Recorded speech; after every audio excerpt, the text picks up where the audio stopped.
The student market, understanding what drives university consumers to purchase new products. These are the table of contents and what we'll be going through. The focus of our research is on understanding what makes the average university student between the ages of 18 to 23 more likely to purchase a newly released retail product. This includes exploring the psychological, social, and environmental factors that influence their buying decisions, such as trends, branding, peer influence, affordability, and digital marketing. Although young adults make up one of the largest and most influential consumer groups, especially in fashion, technology, and lifestyle retail, there is still a major gap in understanding why they decide to buy new products as soon as they hit the market. Companies often assume that young consumers are impulsive or trend-driven, but those assumptions don't always reflect the real motivations behind their purchases. In recent years, marketing strategies have heavily shifted towards social media advertising, and while that is a sign of initiative, it may be ineffectively applied. Without a clear understanding of what actually drives consumers in university to make a purchase, brands risk misallocating resources and not being able to resonate with this demographic. Studying the data behind this inquiry offers insight into one of the most influential age groups, which in turn contributes to the marketing and consumer behavior research. Our research will also help the communities better understand their students, such as universities and campus retail stores. This can better help appeal and cater to their priorities. Overall, it has practical value for retail brands and marketers who can use this research to design campaigns that resonate with students using concrete data, not just stereotypes. To guide this study, we'll start with one main question. What factors make university students between the ages of 18 to 23 more likely to purchase newly released retail products? This question focuses on understanding what actually drives students' decisions when a new product hits the market. To break down the main question, we will also look at several secondary questions to help us understand the different influences at play. First, we'll ask, how do perceived trends and peer influence affect students' likelihood to buy new retail products? This looks at how much friends, classmates, or general trends impact decision-making. Next, we'll ask, how do different marketing campaigns affect students' shopping habits? And this includes things like online ads, influencer promotions, email campaigns, or campus events. We will also explore how price sensitivity and perceived product value influences purchase likelihood, essentially asking how much does price matter and when do students feel something is worth buying.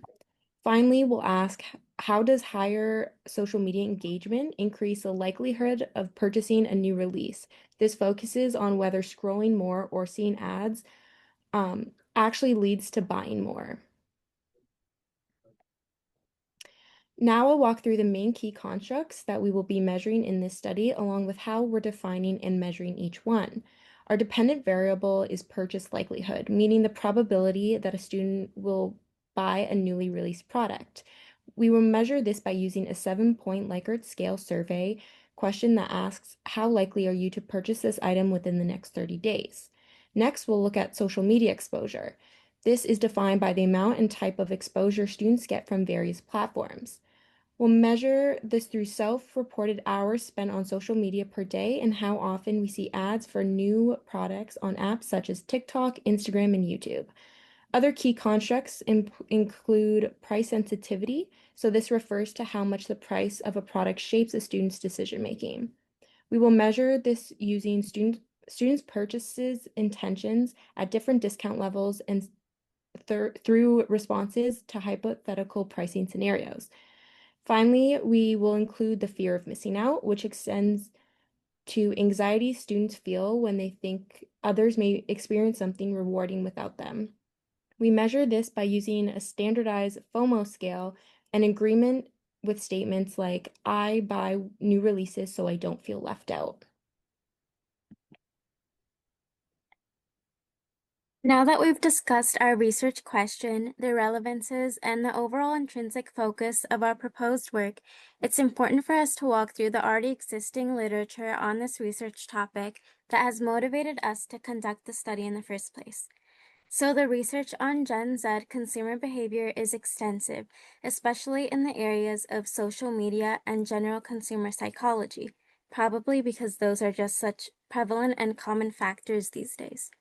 We did find through reading that this research does tend to examine purchase decision factors in an isolated manner, primarily rather than in the context of young people interacting and making present decisions in the real world.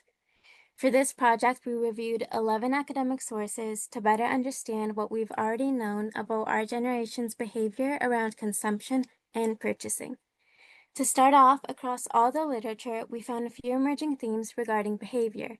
The research generally shows that purchasing decisions are highly influenced by social and digital environments, which is in particular through our typical constant use of social media platforms. The study shows that within these platforms, Gen Z typically succumbs to social pressures such as FOMO, peer pressure, or the seeking of peer validation, and parasocial idealization factors from the influencers people tend to follow. While Gen Z is described in the research as price sensitive, it's generally accepted that we evaluate price in relation to its perceived value, fairness, quality, and the brand transparency. These are all factors that are acknowledged to commonly shape our purchase decisions. Despite these findings, we've also found some gaps that are reasons for our research incentives. Several of these studies focus on the purchasing intentions of young adults or their perceived attractiveness towards the particular product, as opposed to the actual decision-making process that leads to making a purchase. Additionally, most of this research examines singular factors as independent variables, such as price or the contributing factors of social media, but they fail to explore and examine how those two variables interact simultaneously to contribute to the individual's decision-making process. Generally, there also is very little research that centers on consumption habits directed at university students who are also within the young age ranges of 18 to 23 years old. Most of the literature subgroups them within Gen Z, who are between the ages of 13 and 28. Research on more recently released retail products is also fairly limited, and most works focus on general consumption habits. So this research overlooks the interconnected relationship between a university student's broader life context that aren't limited to their cultural background, their financial constraints, and even their academic pressures to see in what ways they influence their consumerism. Considering the past factors of previous projects and the general literature findings, we would draw on a few theories and frameworks to guide our research to better understand how they make retail purchasing decisions. So in this specific topic, the theory of planned behavior is very relevant.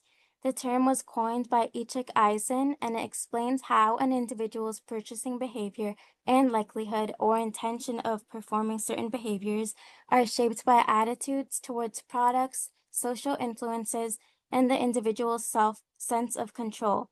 It would also be beneficial to use technology acceptance model, which explains how social platforms influence exposure, trust, and value to better understand why students may be more likely to purchase a product. And at a broader level, we will be using a consumer decision-making model to framework our research study. And this would allow us to study how the common variables like price sensitivity, personal financial constraints, academic workload, and social influences and the actual product appeal would operate within the student's psyche. For this study, we're using a mixed methods approach, so our measures and instruments are divided into two phases, the quantitative survey and the qualitative interviews. In phase one, we use a structured online survey to measure the key variables in our study. To measure purchase likelihood, we use a 7-point Likert scale asking, how likely are you to purchase this new product within 30 days? We also include an optional yes or no question, such as, have you ever bought a new product within the first month of its release? This helps us compare self-reported intentions with real behavior. Next, we measure social media exposure by asking students how many hours they spend on social media each day, as well as how often they see ads for new products on their feeds. To measure FOMO, we use Perplexy's established FOMO scale. If needed, we can also adapt this to a Likert type format to keep it consistent with the rest of the survey. For price sensitivity, we use Van Westendorp's price sensitivity meter. This involves giving students a set of hypothetical pricing scenarios to understand what price they see as too expensive, too cheap, or just right for a new product. To make sure the survey is valid and reliable, we'll run an exploratory factor analysis to confirm that all items correctly measure their intended constructs. We'll also consult with a supervisor or expert to peer review the survey design before distributing it. In phase 2, we conduct a 45-minute semi-structured interview with selected participants. These interviews explore details that the survey can't fully capture, like students' recent purchases, their personal experiences with FOMO, how price promotions affect their decision-making, the influence of peers and social media, and the reflections on their own survey responses. To ensure the interviews are trustworthy, we'll do a credibility check after each section. This means checking whether the interview aligns with the survey results and asking participants to confirm that our interpretation of their responses is accurate. Before participating, every student will receive a clear, easy-to-understand information sheet and consent form. The consent form also explains the purpose of the study, that participation is voluntary, and then they can withdraw at any time. Because the study involves human participants and collects potentially identifiable data, we will need approval from an institutional review board before collecting any data. Finally, all data will be stored securely and handled in accordance with university policies and privacy laws. Identifying information will be separated from the data and stored safely to protect participants' privacy. Okay, next we're going to be talking about data collection and analysis plan. So this is kind of going off what Ainsley already talked about. So we will start off with the quantitative phase using an online survey to university students aged 18 to 23. Our survey measures 4 main variables: purchase likelihood, social media exposure, fear of missing out, and price sensitivity. So purchase likelihood is measured using a 7-point Likert scale. Social media exposure is measured by self-reported hours and how often students see ads. FOMO is measured using the standardized FOMO scale, and price sensitivity is assessed using hypothetical price scenarios from the Van Westendorp price sensitivity meter. To analyze this, we'll first run descriptive statistics to see general patterns, then we'll run correlations and multiple regression models to determine which variables most strongly predict whether a student buys a new release. We'll also run reliability tests like Cronbach's alpha, which is a measure of the internal consistency of tests and measures, and use exploratory factor analysis to confirm that our scales measure what we expect.